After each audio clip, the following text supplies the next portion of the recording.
So hello guys and welcome back to the channel. Today I'm going to show you how to change Safari language on iPhone. So the very first thing you want to do is to swipe to your settings, since it's going to be easier for you to go to that. You can also go to Safari app and translate some of the website that you're using. So let's click on Google and you can see some of the setup you have on here, like translate website. But we're not going to be doing that. We're going to be changing the language of the app itself. So go to settings, go all the way down to apps, and after that scroll down until you find Safari, and you can see here under the letter S, so click on that. From here you can see default browser app and you can see the language.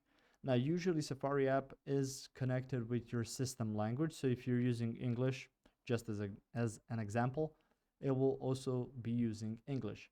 But you can switch it to many more languages. So you can see here other languages. These are maybe some of the languages in the vicinity of other users.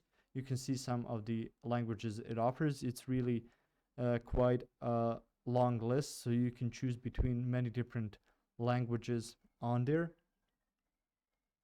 And if I wish to change it to, let's say, Polish, just click on that, see a check mark next to it, and that means that it's officially changed.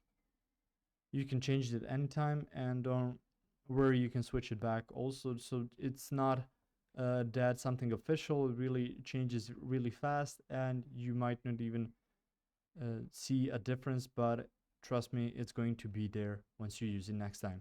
If you found this information helpful or useful, you can like the video. You can also share the video. You can subscribe to the channel and click the notification bell to get notified about new videos on Safari or some other topics you might find interesting as well. Thank you very much for watching this video, and as always, I will see you guys in the next one. Goodbye.